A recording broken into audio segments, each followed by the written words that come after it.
तो लिटरली जितनी भी चीजें आज के टाइम पे आप कर रहे हो, आपको क्या लग रहा होगा कि आप गलत कर रहे हो, राइट? आपके हर एक डिसीजन, आप पे हर एक छोटी छोटी चीज जो भी आप अपनी डे में करते हो, आपको वो गलती लगती होगी, आई एम श्योर। एंड इसलिए ही आप ये वीडियो देख रहे हो। एंड टू बी ऑनेस्ट, मैं आपको कोई रॉन्ग इन्फॉर्मेशन दे के ऐसा नहीं बोलूंगा कि कुछ नहीं होता, तू ठीक कर रहा है अपनी लाइफ में, जो भी तू कर रहा है, right? So it's not like that कि मैं आपको कोई पेप टॉक देने वाला हूँ। ये जो भी मैं शेयर करने वाला हूँ ना, कि आप गलत नहीं हो एंड आप अपनी लाइफ में कुछ भी गलत नहीं कर रहे हो, वो मैं साइंटिफिक वे से आपको प्रूफ करने वाला हूँ। या it's going to be a scientific way. So trust me on this, जो भी मैं शेयर करूंगा इस वीडियो में। ओके, अभी मैं आपसे एक क्वेश्चन पूछता हूँ। ये किस चीज के ऊपर डिपेंड करता है कि जो भी आप सही कर रहे हो वो गलत है कि सही?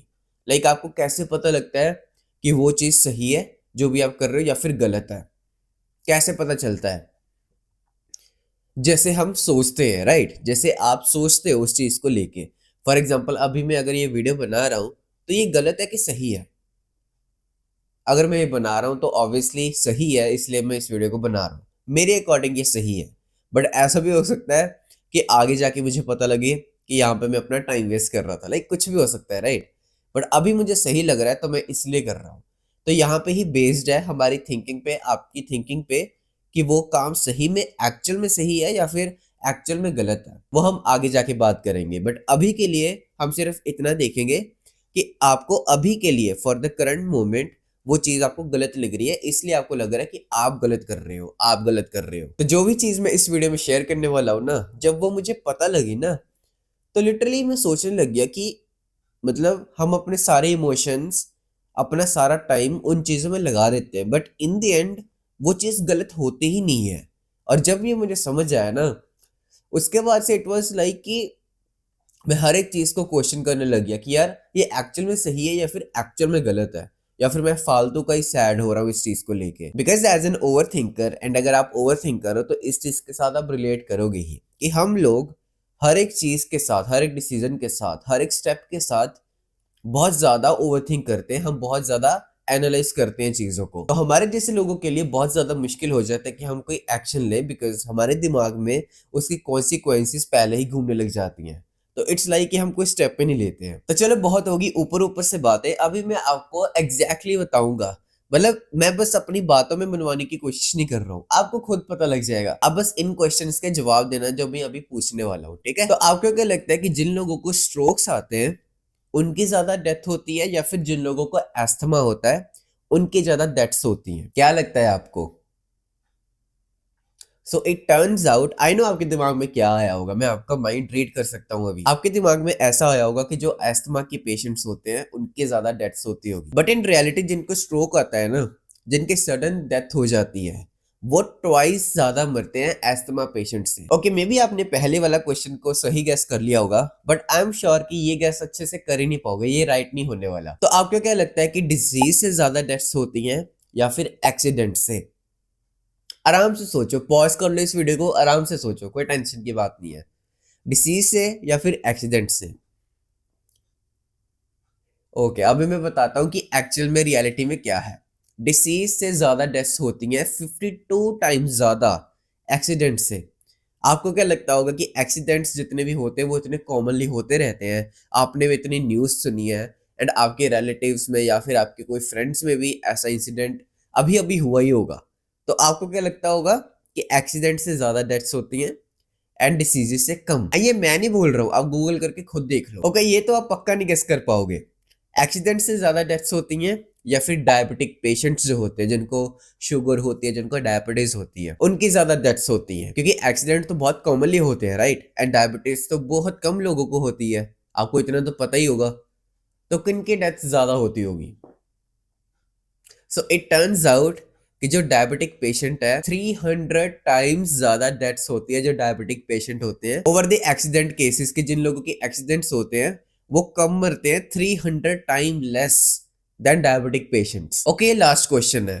टेररिक अटैक्स में ज्यादा डेथ्स होती है लोगों की, जैसे कि कोई कंट्री पे ही सीधा बम ब्लास्ट कर देता है, या फिर जो ट्रैफिक की वजह से डेथ्स होती है वो ज्यादा होती होंगी? कौन सी आपको लगता है? सब मुझे पता है यार, आपने जितने भी क्वेश्चंस के आंसर दिए होंगे ना, वो सारे ऑपोजिट दिए होंगे जो राइट होगा। एंड मैं भी ऐसे ही दिया हूँ। मैंने भी आंसर ऐसे ही दिए थे जब मैंने ये चीजें पढ़ी थी। सो अगर आपको अभी तक पता नहीं चला, जो ट्रैफिक की वजह से डेथ्स होती हैं वो ज्यादा होती हैं रादर देन जो टेररिक अटैक्स होते हैं वहां से। एंड मैं दोबारा बोल रहा हूँ, अगर आपको मेरे पे ट्रस्ट नहीं है जहां से ये मैंने सीखा है, जो कि ये बुक है, तो अगर आपको इस पे मेरे पे भरोसा नहीं है, आप गूगल कर लो, कोई ऐसी बात नहीं है। एंड आई नो कि आपका माइंड स्ट्रांगली, बहुत स्ट्रांगली बता रहा होगा कि तू गलत बोल रहा है यार, कैसे हो सकता है डायबिटिक पेशेंट्स ज्यादा डेथ्स कैसे हो सकती है, जो एक्सीडेंट से मरते हैं वो इतने कम कैसे है, मतलब वो तो डेली होते ही रहते हैं। या फिर टेररिक अटैक्स कि मतलब पूरी वो कंट्री उड़ा देते हैं कई बार, तो वो भी डेथ्स कम है। तो इसको बोलते हैं अवेलेबिलिटी बायस। ये अवेलेबिलिटी बायस है जिसकी वजह से हम चीज़ों को रॉन्गली जज कर लेते हैं कई बार, एंड हमें लगता है कि हम अपनी लाइफ में कुछ ना कुछ हमेशा गलती कर रहे हैं, एंड दैट्स बिकॉज हम उसके रिलेटेड, कोई भी चीज़ के रिलेटेड गलत थिंकिंग को सोचते हैं एंड हमें लगता है कि वो सच है। मे बी आप कोई एंट्रेंस का एग्जाम देने का सोच रहे हो, तो आप सोच रहे हो कि ये डिसीजन सही था कि नहीं, या फिर कोई आप मेडिकल फील्ड में जा रहे हो, कोई भी फील्ड में जा रहे हो, या फिर कोई बिजनेस करने का ही सोच रहे हो, जिम जाने का सोच रहे हो, बुक्स पढ़ने का, कुछ भी हो सकता है। ये तो चलो बड़े डिसीजन हो गए, बट स्टिल ये मैटर तो करते ही है, तो इसलिए मैं इसको मेंशन कर रहा हूँ कि आपको लग रहा है कि आप गलत डिसीजन ले रहे हो अपनी लाइफ में। एंड देन आते हैं छोटे छोटे डिटेल्स वाले डिसीजन, कि अगर मैं 2 घंटे पढ़ूंगा तो दिस इज राइट क्योंकि मैंने कहीं पे पढ़ा है, या फिर 2 घंटे जिम जाना जरूरी ही है, या फिर हमेशा कॉन्फिडेंट दिखना जरूरी ही है।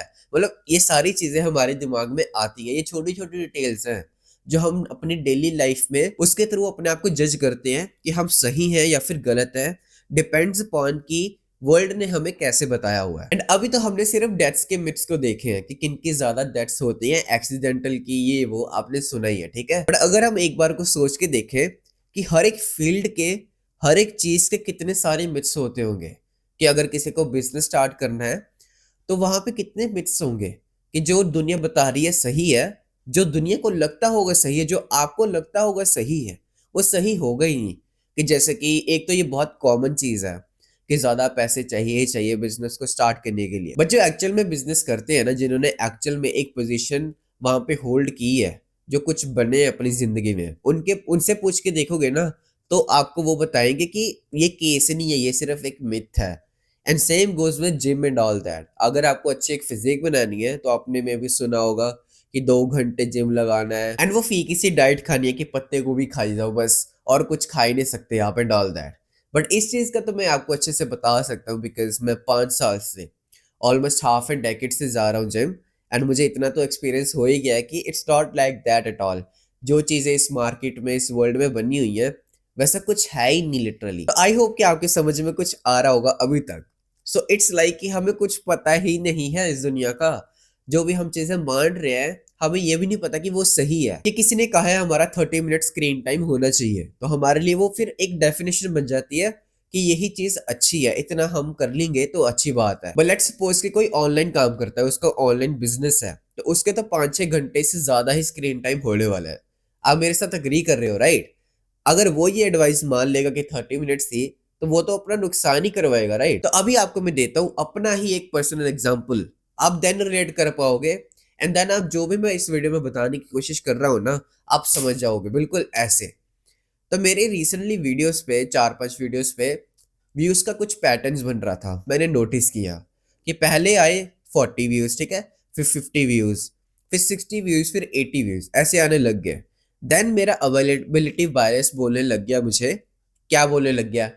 कि तेरी एल्गोरिदम खराब हो चुकी है, तेरा चैनल ही डेड हो चुका है। ऐसे ही थॉट्स आएंगे राइट? एंड इवन दो मैं उस टाइम पे भी पढ़ रहा था अवेलेबिलिटी बायसेस के बारे में, बट मैंने अपनी लाइफ में, कह सकते हैं कि अप्लाई नहीं की वो चीज। तो मेरे ऐसे व्यूज आ रहे थे 50, 60, 80 समथिंग करके, एंड देन मैं डालता हूँ फिफ्थ वीडियो जिसपे आते हैं 500+।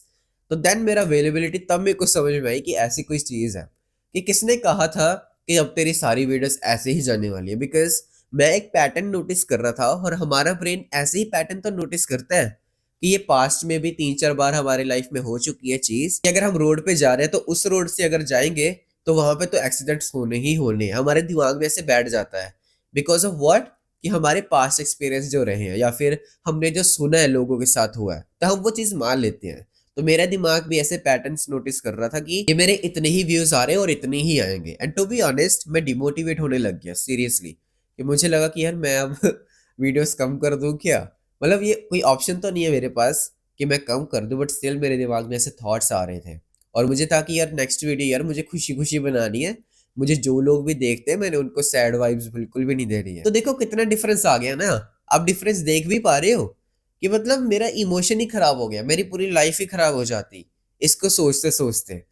बट अगर आप ये समझ जाते हो एक बारी चीज को, अवेलेबिलिटी बायसेस के बारे में, कि हम वो ही मानते हैं जो ज्यादा अवेलेबल होता है, आप समझ रहे हो। और ये अवेलेबिलिटी बायस हर एक चीज में है। और लिटरली इस चीज के ऊपर एक स्टडी भी हुई थी, बहुत सारे पार्टनर्स को पूछा गया था इंडिविजुअली कि किसको लगता है कि ज्यादा एफर्ट कौन कर रहा है। तो आपको क्या लगता है इसका आंसर क्या दिया होगा उन्होंने?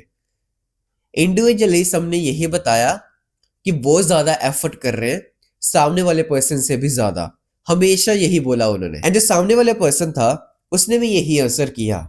बट गेस व्हाट, क्या हुआ होगा, इसका जो रिजल्ट है उसका क्या हुआ होगा?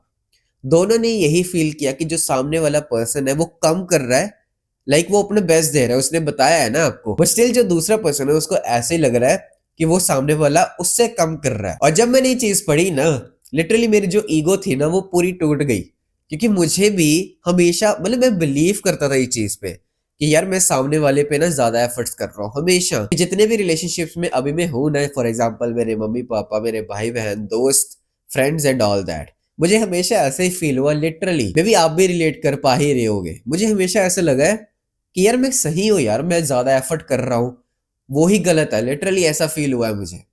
बट इस चीज को जानने के बाद कि ये भी अवेलेबिलिटी बायस है, कि मुझे लगता है कि मेरे एफर्ट्स मेरे सामने ज्यादा अवेलेबल है क्योंकि मैं वो कर रहा हूँ, एंड जो सामने वाला कर रहा है वो हमेशा दिखते ही नहीं है हमें। अगर आपने कभी भी दो लोगों का आर्गुमेंट सुना होगा तो आपने ये चीज सुनी होगी कि मैंने तेरे लिए इतना किया, स्टिल तूने वो देखा तक नहीं। बिकॉज वो जो बंदा था, जो आप हो, जो मैं हूं, उसने कभी देखा ही नहीं। वो अपने एफर्ट्स में ही बहुत ज्यादा इंडल्ज है कि वो कर रहा है, और सामने वाले के एफर्ट्स कभी भी नहीं दिखते। लिटरली आई डोंट नो कि मैं आपको क्या बताऊं कि आप सामने वाले के एफर्ट्स देख सको, ये बस एक रियलाइजेशन ही है आई थिंक। बिकॉज अगर आप रियलाइज कर लेते हो ना कि सामने वाला भी एफर्ट्स कर रहा है, वो आपको नहीं दिखेंगे यार।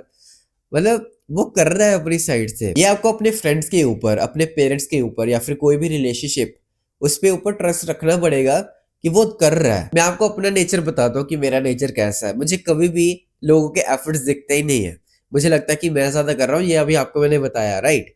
बट मुझे तब तक तसल्ली नहीं होती कि वो जानबूझ के एफर्ट्स कर रहा है, जब तक वो बता नहीं देता कि ये देखिए ये मैंने चीजें करी हैं इतनी दिनों से। और किसी को भी अच्छा नहीं लगता कि जो भी एफर्ट्स वो कर रहा है उससे वो सुनाए। तो मैं उसको एक वर्स्ट पोजीशन पे हमेशा पहुंचा देता था कि तू मेरे को बता के तू क्या कर रहा है। तो ये हैबिट अगर आप में है ना, तो इसको कभी भी, मतलब इसको अभी निकाल दो अपनी लाइफ से, और अपने इस अवेलेबिलिटी बायस को ना फेंक दो बस। और जैसा कि ये सर, ये अवेलेबिलिटी बायस हर एक चीज में है, तो आज से इस वीडियो को देखने के बाद अपना खुद दिमाग लगाओ और देखो कि कौन सी चीजें आप मान रहे हो और अपने आप को लेके और सामने वाले को वर्स्ट फील करवा रहे हो उस अवेलेबिलिटी बायस की वजह से, जो इस दुनिया ने सेट की है आपके लिए कि यही चीज होना सही है। तो इस वीडियो को देखने के बाद, इस अवेलेबिलिटी बायस को समझने के बाद समझना, ठीक है। बिकॉज ऑब्वियसली मैं सारी एग्जांपल्स नहीं देख सकता हूँ, अब ये आप पे ही है लिटरली, और मैं आप पे ट्रस्ट दिखा रहा हूँ, तो don't let me down. Okay so guys, that's it for the video. I hope कि आपको इस वीडियो से कुछ न्यू सीखने को मिला होगा। और टू बी ऑनेस्ट, मैंने ये 3-4 दिन पहले ही पढ़ना स्टार्ट किया है इस बुक में से, जैसा कि मैंने बताया। मैं ऐसा नहीं कह रहा हूँ कि मेरी पूरी लाइफ ही बदल गई है, बट हाँ मेरी थिंकिंग पूरी बदल गई है इस अवेलेबिलिटी बायस को समझने के बाद। तो आई होप कि आपने भी इस वीडियो से कुछ न्यू थिंकिंग अडॉप्ट की होगी। एंड अगर आप ऐसे सेल्फ इंप्रूवमेंट वीडियोस को मिस नहीं करना चाहते तो आप नीचे सब्सक्राइब बटन पे क्लिक कर सकते हो।